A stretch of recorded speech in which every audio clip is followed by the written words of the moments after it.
Sa laylayan ng ulap, sa isang baryong halos makalimutan na ng mapa, naninirahan ang mag-asawang sina Mang Simeon at Aling Marta. Matagal na silang magkasama. Mas matagal pa sa bubong ng kanilang kubo. Mas matibay pa sa lumang kawayan ng kanilang hagdang palayan. Tahimik ang kanilang mundo. Walang anak, walang bisita, walang radyo. Ang tanging musika ay ang alingawngaw ng huni ng manok at ang ugong ng hangin sa tuwing may paparating na ulan. At sa likod ng kanilang bahay, sa isang kulungang gyari sa kalawangin ng alambre at kahoy na may lumang pako, naroon ang kakaibang inahing puti. Hindi ito tulad ng iba. Ang balahibo nito'y tila sininop ng buwan at hinalikan ng hamog. Wala silang ideya na isang araw, ang katahimikan nilang iyon ay yayanigin ng isang munting kislap.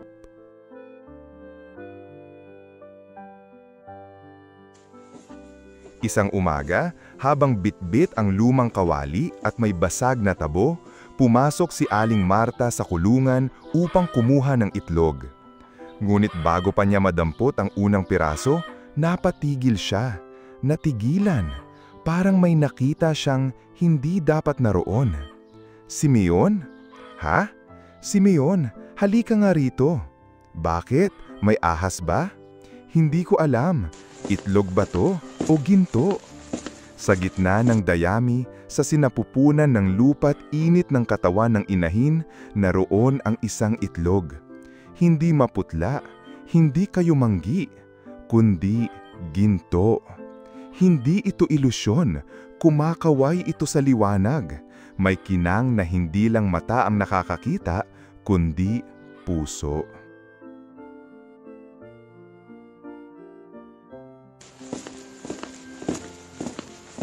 Dinala nila ito sa bayan.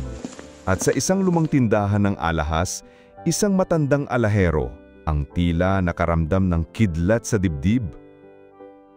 Ito. Hindi ito basta ginto.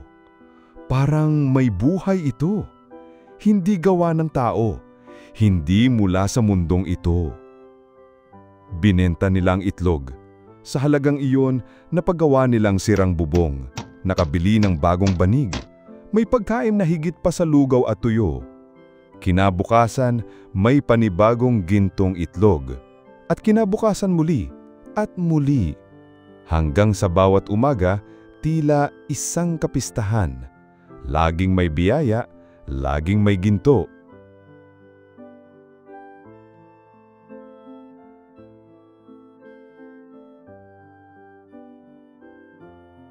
Lumipas ang mga linggo, lumago ang yaman. Ang dating sahig na kawayan, naging marmol. Ang lutuan sa labas, napalitan ng kalan na may apoy na kontrolado ng dayal. Ang katahimikan ng gabi, napalitan ng tunog ng bagong telebisyon. Ngunit habang lumalaki ang kayamanan, lumiit ang puso. Si Mang Simeon, na dati hindi kumakain ng hindi inaanyayahan si Marta, ngayoy galit kapag malamig ang sabaw. Si Aling Marta, na dati nagtatahi ng sako o panggawing kurtina, ngayoy tinataasan ng kilay ang katulong kapag may alikabok sa paso. At ang inahin, hindi na siya alaga. Isa na siyang makina ng kayamanan. Pag hindi ng itlog, may kapalit.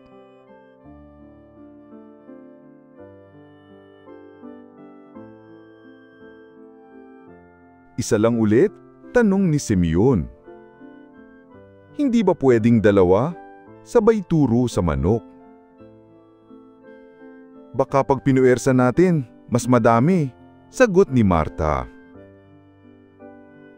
Pinilit nilang gisingin tuwing gabi ang manok. Nilagyan ng bombilya ang kulungan. Pinakain ng mamahaling grains. Binilhan ng tandang, baka raw kailangan ng inspirasyon. Ngunit kinabukasan, wala. At sa susunod na araw, wala rin. At sa ikatlong araw, katahimikan.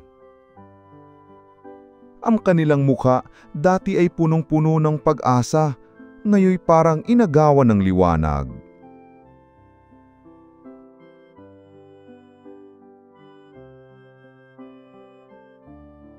Gabi, mainit ang ulo ni Simeon. Nasa mesa ang gin na may 2 baso. Ang kanin, malamig na, walang itlog. Pinunot niya ang inahin, nanginginig. Ito ba ang kabayaran sa lahat ng binigay namin sa iyo? Tumigil ka na! Si Aling Marta umiiyak, gungit hindi lumalapit. Hindi dahil sa awas sa manok, kundi sa takot. Takot bumalik sa dati. Takot mawalan muli. At sa gabing walang buwan,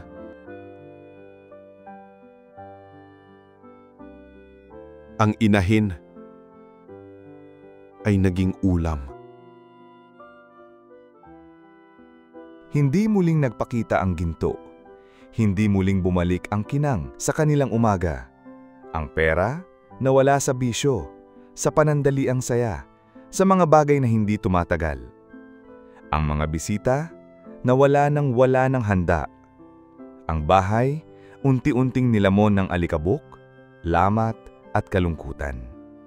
At sa isang hapon, si Mang Simeon at Aling Marta muling nakaupo sa ilalim ng punong mangga, magkaharap sa isang lamesang wala ng kinang. Sa pagitan nila, isang lumang balahibo ng inahing puti. Napakatamis ng ginto, bulong ni Marta. Pero napakapait pala ng huli.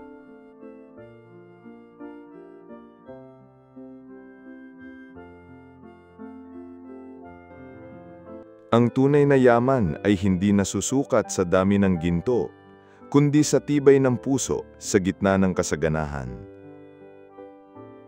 Sa simula, simple at mapayapa ang buhay ni Mang Simeon at Aling Marta.